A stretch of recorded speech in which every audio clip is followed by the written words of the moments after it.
सर्वप्रथम खऱ्या अर्थानं वैचारिक विचार देणाऱ्या सावित्रीबाई फुले यांच्या आज जयंतीनिमित्त त्यांच्याच जिल्ह्यामध्ये त्यांना मी अभिवादन करतो। आजचा जो विषय आहे हा विषय असा आहे की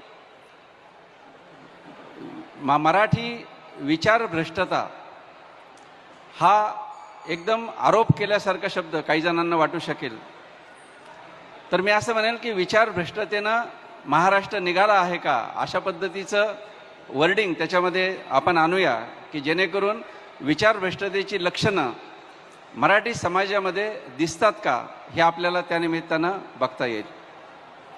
मला या विषयाच्या निमित्तानं एक 2-3 प्रश्न पडले।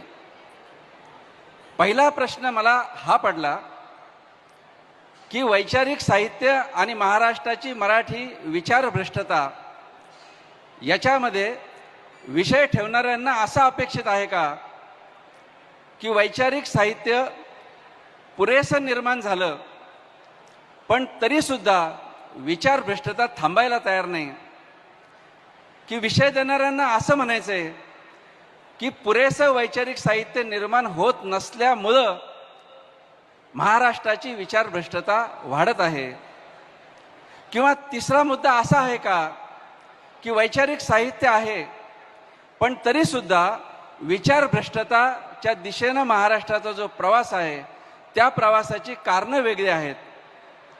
मला असं वाटतं की या तिन्ही मुद्द्यांवर चर्चा करणं म्हणजे आजच्या परिसंवादाला टोक आणणं असं आहे। मला स्वतःला असं वाटतं की वैचारिक साहित्य विपुल प्रमाणात आजही उपलब्ध आहे।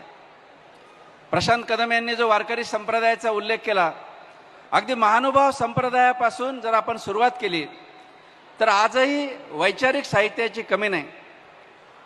किंबहुना महाराष्ट्रामध्ये 1845 ते 1940 या काळामध्ये जर आपण पाहिलं तर सगळं प्रचंड वैचारिक साहित्य महाराष्ट्रामध्ये निर्माण झालेलं आहे। मुद्दा हा आहे की त्या वैचारिक साहित्य इतकं असून सुद्धा आज विचार भ्रष्टता का वाढते आहे, हा खरा आजच्या परिसंवादाचा मुद्दा आहे। उलट आज ॲक्सेस आहे, म्हणजे पूर्वी मला महात्मा फुलेंचं गुलामगिरी जर शोधायचं असेल तर मला कुठल्या तरी एखाद्या लायब्ररीत जावं लागायचं। आज मला पटकन PDF फाईल मिळते। विनोबा भावे शोधायचे तर विनोबा भावेंची संपूर्ण वेबसाईट मला पाहायला मिळते। शरद जोशींची सगळी वेबसाईट मला पाहायला मिळते। म्हणजे उलट वैचारिक साहित्याचा ॲक्सेस आज वाढलेला आहे, वैचारिक साहित्य उपलब्ध होण्याची संधी आज वाढलेली आहे। मुद्दा हा आहे की तरीसुद्धा महाराष्ट्र विचार भ्रष्टतेकडे का प्रवास करतोय। म्हणजे झालंय असं की घरामध्ये किराणा भरपूर उपलब्ध आणून ठेवलेला आहे, भाजीपाला उपलब्ध आणून ठेवलेला आहे, पण घरामधल्या पेशंटचं वजन का वाढत नाहीये। म्हणजे प्रश्न त्या किराणा मालामध्ये नाहीये, प्रश्न घरातल्या उपलब्ध भाजीपाल्यामध्ये नाहीये, त्या शरीर रचनेमध्ये काहीतरी दोष निर्माण झालाय। आणि म्हणून मला असं वाटतं की महाराष्ट्राचं जे इम्प्लिमेंटेशन आहे या सगळ्या विचारांचं त्याच्यावर आपल्याला काम करावं लागणार आहे। काय कारणं दिसतात आपल्याला महाराष्ट्राच्या विचार भ्रष्टतेच्या दिशेने जाण्याचा प्रवास? मी पहिला आरोप राजकीय व्यवस्थेवर करेल। या महाराष्ट्रामध्ये या सातारा जिल्ह्यामध्ये जेव्हा यशवंतराव चव्हाण यांच्यासारखा पुस्तकं वाचणारा आणि पुस्तकाला ज्ञानाला प्रतिष्ठा देणारा राजकीय नेता या महाराष्ट्रामध्ये होता, तेव्हाच त्यांचा मित्र तर्कतीर्थ लक्ष्मण शास्त्री जोशी निर्माण होऊ शकतो। किंबहुना तर्कतीर्थ लक्ष्मण शास्त्री जोशींना विश्वकोशाचं अध्यक्षपद देणं, त्यांना त्या सगळ्या सुविधा उपलब्ध करून देणं, तर्कतीर्थांच्या क्षमतांचा वापर करून घेणं, हे या राजकीय नेत्यांना या महाराष्ट्रामध्ये एकेकाळी करून दाखवलं। नरसिंहरावांच्या एका भाषणामध्ये TS इलियटचा उल्लेख येतो। आणि म्हणून राजकीय नेते जेव्हा वाचणारे असतात तेव्हा कार्यकर्त्यांच्या हातातही पुस्तकं येतात आणि तेव्हा समाजातल्या विचार व्यवहाराला प्रतिष्ठा मिळते। आज विधान परिषदेमधल्या 12 जागा जर राजकारण्यांना खरंच साहित्यिकांबद्दल आणि वैचारिक व्यवस्थेबद्दल आदर असताना तर त्यांनी 12 जागा सगळ्या साहित्यिक कलावंतांना दिल्या असत्या, पण आज थैल्या घेऊन तिकडे उमेदवार बसलेले आहेत आणि 12 जागा आज कुणालाही ते देत नाही। एवढी एक गोष्ट पुरेशी आहे। मुद्दा नंबर 2, मी ज्या शिक्षण व्यवस्थेचा अभ्यास करतो त्या शिक्षण व्यवस्थेला क्रमांक 2चा मी गुन्हेगार मानतो, या अर्थानं की आज महाराष्ट्राच्या विचार भ्रष्टतेकडे आमचा जो प्रवास आहे त्याला आमची शिक्षण व्यवस्था जबाबदार आहे। जे कृष्णमूर्ती असं म्हणतात की आजचं शिक्षण मुलांना हाऊ टू थिंक शिकवत नाही, व्हॉट टू थिंक शिकवतं. रेडीमेड विचार आम्ही मुलांना पसरतो, विचार कसा करायचा ते आम्ही शिकवत नाही. आणि म्हणून आमची शाळा असेल, कॉलेज असेल, या सगळ्या संपूर्ण व्यवस्थेमध्ये आजही आम्ही विचार करायला विद्यार्थ्यांना शिकवत नाही. त्या दृष्टीनं आमची शिक्षण व्यवस्था काम करत नाही. केवळ गाईड हातात घेऊन आम्ही जर विद्यार्थ्यांना शिकवणार असू तर कसा विचार करणारे विद्यार्थी निर्माण होणार. आज आम्ही वाचन करायला तयार नाही. आज पुस्तकं किंवा वर्तमानपत्र न घेणारे माझे अनेक बांधव मला माहिती आहेत. माझा एक मित्र असं म्हणतो की शिक्षक वाचत नाहीत, शिक्षक वाचत नाहीत. हे वाक्य इतक्या वेळा सांगून झालंय की ते वाक्य सुद्धा आता शिक्षक वाचत नाहीत. प्रश्न असा आहे की या वाचनाचं नेमकं काय करायचं. या महाराष्ट्रामध्ये एकेकाळी शिक्षकांनी नेतृत्व केलंय. नरहर कुरुंदकरांपासून ही सगळी मोठी यादी जर पाहिली तर शिक्षकांनी या सगळ्या वैचारिक चळवळींचं नेतृत्व केलंय. कुठेच आज आमचा शिक्षक बांधव. आज आमच्या हातामध्ये बुक नाहीये, आमच्या हातामध्ये फक्त पासबुक आहे, चेकबुक आहे आणि फेसबुक आहे. याच्यामुळं वैचारिक जे काही जागरण व्हायला पाहिजे ते जागरण आज महाराष्ट्रामध्ये होत नाहीये. आणि तिसरं कारण मला असं वाटतं की मध्यम वर्गाची संख्या ज्या प्रमाणात वाढत चालली आहे तो मध्यम वर्ग अत्यंत आक्रमक आहे. तो या सगळ्या कला प्रकारांना आज फक्त मनोरंजन मागतोय. मध्यम वर्गाचं पोट भरल्यामुळे त्याला गोरगरिबांच्या प्रश्नाचं किंवा महाराष्ट्राच्या वैचारिक चळवळीचं काही घेणं नाही. त्याला फक्त मनोरंजन पाहिजे. आणि आम्ही सुद्धा विचारवंत असणारा जो सगळा वर्ग आहे आम्ही स्वतःला बदलवून घ्यायला लागलोय. ज्या कवीची महाकाव्य लिहिण्याची क्षमता आहे तो आज चारोळ्या लिहून राहिला आहे. ज्याची वैचारिक संपादनं किंवा वैचारिक ग्रंथ लिहिण्याची क्षमता आहे तो आज फेसबुकच्या पोस्ट लिहितोय. आणि ज्याची चित्रपट निर्माण करण्याची क्षमता आहे तो आज रील्स तयार करून राहिलाय.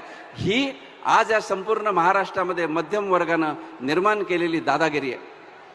आणि चौथा मुद्दा मला असं वाटतो की साहित्य व्यवहारातल्या या सगळ्या संस्था, या संस्थांचे निकष अतिशय पातळ झालेले. शब्द किती सोपे झाले पहा ना. मला लगेच लोक विचारवंत म्हणतात. डोक्यावरचे केस गेल्यामुळे ज्येष्ठ विचारवंत म्हणतात. कोणत्याही शिक्षकाला प्राध्यापक आज आम्ही म्हणतोय. डॉक्टरेट किती स्वस्त झालंय. समीक्षक वगैरे सगळे शब्द, तत्वज्ञ, विचारवंत हे शब्द एकदम स्वस्त होऊन गेलेले. आणि जर ते शब्द वापरले तर राग यायला लागले आज आम्हाला. मी माझं उदाहरण देतो की मी 1994 पासून वर्तमानपत्रांकडे लेख पाठवायला लागलो. 2000 नंतर माझा पहिला लेख छापून आला. 30 ते 35 लेख माझे नाकारले गेले. शेवटी मी वाचकांची पत्र लिहायला लागलो. आणि म्हणून ह्या ज्या फुटपट्ट्या होत्या एकेकाळी महाराष्ट्रामध्ये की चढण्यासाठी तुम्ही पहिल्यांदा आधी वाचकांची पत्र लिहा, मग संपादकीय, मग लेख लिहा, मग संपादकीय, मग पुरवणी, या सगळ्या याच्यामध्ये दूरदर्शनवर जाणं, चॅनलवर जाणं आज इतकं स्वस्त झालं आणि इतकं सोपं झालंय की कुठेच जायला आज मला कुणाची भीतीच वाटत नाही. हा जो भाग आहे हा फार महत्त्वाचा वाटतो. आणि मग समारोपाकडे मी येतो की मग काय करायला पाहिजे उपाययोजना. वैचारिक साहित्याची व्याख्या मी अशी करील की मूल्यांच्या प्रकाशात निर्माण झालेलं साहित्य की जे समोरच्याचं प्रबोधन करतं आणि समोरच्याला विचार करायला भाग पाडतं. आणि नुसतं विचार करायला भाग पाडत नाही तर कृती करायला सुद्धा भाग पाडतं. त्याला म्हणायचं वैचारिक साहित्य. आय रिपीट, वैचारिक साहित्य म्हणजे असं साहित्य जे मूल्यांच्या प्रकाशात लिहिलं जातं. आणि मूल्यांच्या प्रकाशात लिहिलेलं साहित्य विचार करायला भाग पाडतं. आणि विचार करायला नुसतं भाग पाडत नाही तर कृती करायला भाग पाडतं. आणि म्हणून महात्मा फुलेंचं सगळं साहित्य वैचारिक साहित्य आहे कारण त्यांनी कृती करायला लावली. सावित्रीबाईंचं साहित्य असेल, या सगळ्या महापुरुषांचं साहित्य वैचारिक साहित्य याचं कारण त्यांनी कृती करायला लावली. आणि म्हणून निकष एकच लावला पाहिजे की कृती करायला लावलं पाहिजे. आणि म्हणून शेवटी मला थांबताना इतकंच म्हणावंसं वाटतं की आज जर आपल्याला काम करायचं असेल तर ते शिक्षक वर्गावर काम करायला लावावं लागेल. माफ करा पण आम्ही वाचलं पाहिजे. आमच्या हातामध्ये पुस्तकं आली पाहिजेत. आणि शिक्षणातल्या प्रशासकीय अधिकारी किंवा संस्था चालकांनी शिक्षक समुदायाला वाचायला, समाजाचं नेतृत्व करायला, व्याख्यानमालांमध्ये जायला, या सगळ्या गोष्टींची सक्ती करायला पाहिजे. मी एकदा गमतीने म्हटलं होतं की पगारामध्ये 20% थेट पुस्तकं देत चला इथून पुढे, म्हणजे मग किमान पुस्तक खरेदीचा त्रास होणार नाही. आणि या गोष्टीला प्रतिष्ठा राहिलेली नाही दुर्दैवाने. म्हणजे आज मला परिसंवादाचं निमंत्रण आलंय तर याच्याबद्दल माझे जे परिचय आहेत ते माझं अभिनंदन करणार नाहीत. पण मी जर पतसंस्थेचा डायरेक्टर झालो तर माझ्या गावामध्ये फ्लेक्स लागतील. मी 2 लाखाची पुस्तकं आणली तर याच्याबद्दल माझं कौतुक होणार नाही. पण मी 10 लाखाची गाडी आणली तर त्याचा नारळ फोडायला गर्दी जमेल. आणि म्हणून समाज म्हणूनच आपण वैचारिक याची प्रतिष्ठा घालवायला निघालेलो आहे असं मला कधी कधी वाटतं. आणि शेवटी फक्त थांबताना मला असं वाटतं की काय प्रकारचं वैचारिक साहित्य आज निर्माण व्हायला पाहिजे. मला स्वतःला असं वाटतं की एक दोन तीन वाक्य फक्त सांगून थांबतो की आज पहिला मुद्दा मला असं वाटतो की आज नव्यानं जागतिकीकरणानंतर महाराष्ट्रातल्या प्रत्येक प्रश्नाची फेररचना करण्याची गरज आहे. 1991 साली जागतिकीकरण आल्यानंतर आपल्याला असं वाटलं की जागतिकीकरणाचे एका बाजूनं बोलणारे आणि विरोधी बोलणारे असे दोन गट होते. पण ट्रम्पचा उदय झाल्यानंतर आणि गॅट करार किंवा या सगळ्या गोष्टींच्या बद्दलची आपली काव्यात्मक कल्पना मोडून पडल्यानंतर आज खरंच जागतिकीकरणातून काही होणार आहे का, किंवा खुल्या व्यवस्थेचं मूल्यमापन काय करायचं याचं वैचारिक साहित्य महाराष्ट्रामध्ये निर्माण झालं पाहिजे. ज्या ज्या सरकारी व्यवस्था आहे त्यातली कमिटमेंट संपत चाललेली आहे, त्याच्यामध्ये कार्यक्षमता कमी होते आणि खाजगी व्यवस्थेमध्ये लूट निर्माण झालेली आहे. आणि म्हणून सार्वजनिक व्यवस्था आणि खाजगी व्यवस्था याच्या मधला पर्याय काय, हा नंबर 2चा मुद्दा मला वैचारिक साहित्याच्या निर्माण वाटतो. तिसरा मुद्दा मला असं वाटतो की महाराष्ट्राचं नागरीकरण आज 50%च्या पुढे सरकलंय आणि म्हणून गरिबी वगैरे या सगळ्या कल्पनांची आपल्याला फेररचना मांडणी करावी लागणार. नागरी भागातला जो शहरी भागातला गरीब वर्ग आहे त्याच्याबद्दल आपल्याला काम करावं लागणार आहे. हा एक मला तिसरा महत्त्वाचा मुद्दा वाटतो. आम्ही धड नीट शहरीकरणही करू शकलो नाही आणि शेतीच्या आधाराने नीट ग्रामीण भागही मांडू शकलो नाही, हा मला तिसरा मुद्दा वाटतो. आणि चौथा आणि शेवटचा मुद्दा जो अनेकांना आवडणार नाही पण मला मांडला पाहिजे की महात्मा फुले असं म्हटले होते की व्यवस्थेमधले ब्राह्मण शिक्षक हटवा आणि शेतकऱ्यांची मुलं शिक्षक झाली पाहिजेत, असं महात्मा फुले म्हणायचे. मला नम्रपणे आपल्याला असं सांगितलं पाहिजे, हरी नरकेंनी पण हा मुद्दा मांडला होता की आज सर्व जातीतली माणसं या सगळ्या विचार विश्वामध्ये आली, साहित्यामध्ये आली, संस्कृतीमध्ये आली, पण त्यांचं परत ब्राह्मणीकरण व्हायला लागलं, हा खरा मुद्दा. आणि म्हणून आज सर्व जातींमधून जे मध्यम वर्गामध्ये आले ते पुन्हा आत्मकेंद्रित व्हायला निघाले. त्यांच्या पुढचं रोल मॉडेल हे पुन्हा ब्राह्मणी मॉडेल आहे, ते पुन्हा मध्यमवर्गीय मॉडेल आहे, आत्मकेंद्राचं मॉडेल आहे. आणि म्हणून महात्मा फुलेंची, आंबेडकरांची जी अपेक्षा होती की त्यांना मागं फिरवलं पाहिजे आणि त्यांनी आपल्या बांधवांसाठी काम केलं पाहिजे. माझी तक्रार ही आहे की तो वर्ग जो आहे, जो महाराष्ट्रामध्ये आज मोठ्या प्रमाणावर मध्यम वर्गामध्ये बहुजनातून आला आहे, तो आज मागं वळून पाहायला तयार नाही. याला कसं वाढवायचं हा खरा मुद्दा वाटतो. आणि म्हणून ठिकठिकाणी शिबिरं आयोजित करणं, विचारांची शिबिरं आयोजित करणं, हा त्याच्यावरचा रस्ता मला वाटतो. संयोजकांचे मी यासाठी आभार मानतो की किमान या विषयाला आपण तोंड फोडलं आणि महाराष्ट्राची विचारभ्रष्टता ही कमी करण्यासाठी.